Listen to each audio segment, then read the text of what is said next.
Hello everyone, मेरा नाम है सीए गौतम जैन और अब मैं आ गया हूं फटाफट आपके साथ अकाउंटिंग पेपर के कुछ एसेंशियल चीजों का डिस्कशन करने। एक्चुअली हुआ कुछ ऐसा कि एक बच्चे से बात हो रही थी। तो बच्चा है ना कुछ मिस्टेक कर रहा था, कुछ ब्लंडर कर रहा था। तो मैंने उससे बात करते करते लगा कि मैं आपके साथ भी सब कुछ शेयर कर दूं।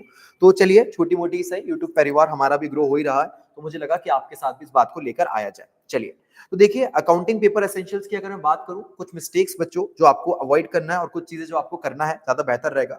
सबसे पहले बच्चों, आपको है ना अननेसेसरी क्वेश्चंस को अवॉइड करना है। आपके सामने हो रहा होगा इस समय, ये क्वेश्चन कर लो हो जाएगा, वो क्वेश्चन कर लो हो जाएगा, सबको आप अवॉइड कर लीजिए। Be stick with the ICI material. आप सबसे पहले प्रायोरिटी पे करिए आईसीआई का स्टडी मैट सॉल्व। आईसीआई का स्टडी मैट सॉल्व जैसे ही हो जाता है, फिर सेकंड प्रायोरिटी पे टाइम है तो आरटीपी एमटीपी का क्वेश्चन देख लीजिए। करंट ईयर के आरटीपी एमटीपी का क्वेश्चन आप देख लेते हो, तो उसके बाद अगर आपके पास टाइम है तो पिछला अटेम्प्ट छोड़ के उसके पहले जो दो पेपर हुए थे वो दो पेपर के क्वेश्चन देख लीजिए। बस इतना आपको करना होता है। इसके बाहर आप बिल्कुल मत लेके जाइएगा, आपका पेपर इसके बाहर नहीं जाएगा। आपको क्वेश्चन इसी में से मिलेगा या सिमिलर या फिर सेम कॉन्सेप्ट में मिल जाएगा। बिल्कुल भागा दौड़ी मत करिएगा, पहली चीज। ठीक है, क्वेश्चन अननेसेसरी क्वेश्चन को अवॉइड करना है। ठीक है, सेकेंड चीज, क्योंकि हमको अभी बड़े शॉर्ट टाइम में सब चीजों को रिवाइज करना है, तो instead of solving too much question, बहुत ज्यादा नंबर ऑफ क्वेश्चन आप सॉल्व नहीं कर सकते। आप आईसीए मटेरियल भी जब सॉल्व कर रहे हो, अपनी कॉन्सेप्ट कॉपी या अपने नोट्स जो भी आपके पास है उनको लेके बैठिए। कॉन्सेप्ट कॉपी से नोट्स वगैरह को रेफर कीजिए। उसके बाद है ना आप छोटे छोटे क्वेश्चंस को ओरली निपटाते जाइए। बड़े जो क्वेश्चन आते हैं आप एक दो सॉल्व कीजिए, उनको विद इन टाइम आप उनको सॉल्व करने की कोशिश कीजिए। इसके बाद आप है ना सारे क्वेश्चंस के एडजस्टमेंट्स को रीड कर लीजिए कि हाँ भैया, इस एडजस्टमेंट का क्या होता था, हाँ पीछे आईसीआई का सॉल्यूशन मौजूद है, टिक कर लिया, हाँ यही हो रहा है कि नहीं हो रहा है। ऐसे एडजस्टमेंट रेफर कर लीजिए। फॉर एग्जांपल बीआरएस आपने चैप्टर उठाया, पूरे क्वेश्चन लाइन से उठाते गए, कॉन्सेप्ट से करते, हाँ ये प्लस होगा, ये माइनस होगा, प्लस होगा, माइनस होगा, कैलकुलेटर पे करते गए, हो गया, चलो ठीक, अगले वाले पे आ जाओ। ऐसे रेक्टिफिकेशन वगैरह एंट्रीज रिवाइज कर लिया आपने। फाइनल अकाउंट आपने करा, एडजस्टमेंट नीचे के पढ़े रिवाइज कर लिए, कॉन्सेप्ट में किसकी कहां पे पोस्टिंग होनी है एक बार चेक कर लिया। तो ऐसा ओरली चीजों को आप करते चलिए, ज्यादा बेहतर रहेगा, ज्यादा क्वेश्चन सॉल्व कर पाओगे, कॉन्फिडेंस भी अच्छा आएगा।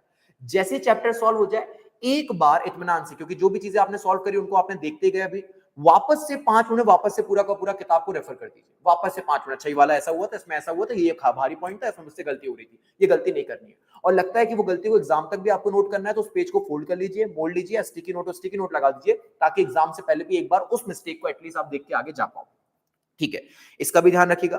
थर्ड, बच्चों, अगर आपके साथ कुछ मिस्टेक हो रहा है, आपके कुछ चैप्टर लाइट हो रहे हैं, कुछ चैप्टर डार्क हो रहे हैं, मतलब कुछ चैप्टर आप आसान बना पा रहे हो, सॉरी, कुछ चैप्टर आपके बहुत अच्छे तैयार नहीं हो पा रहे, तो उनके लिए आपको क्या करना है, आप है ना सबसे पहले अपना जो मेजर फोकस है वो सॉलिड चैप्टर की तरफ शिफ्ट कर लीजिए। लाइक कंपनी अकाउंट्स हो गया, पार्टनरशिप, फाइनल अकाउंट्स। ये वाला सिनेरियो अगर आप टच करते हो तो आप पेपर का 55 प्लस मार्क्स का सिनेरियो टच कर चुके हो। ठीक है, तो पहले आप इन तीनों चैप्टर को सबसे अच्छा बना लीजिए, एकदम अच्छा, विदाउट कॉम्प्रोमाइज। ठीक है, उसके बाद सेकंड स्लॉट आप पकड़ लीजिए, बीआरएस, रेक्टिफिकेशन और डेप्रिसिएशन। इस स्लॉट को जैसे ही आप पकड़ते हो बच्चे, तो लगभग लगभग आपके 20 से 25 नंबर बन जाते हैं, ये हो जाता है।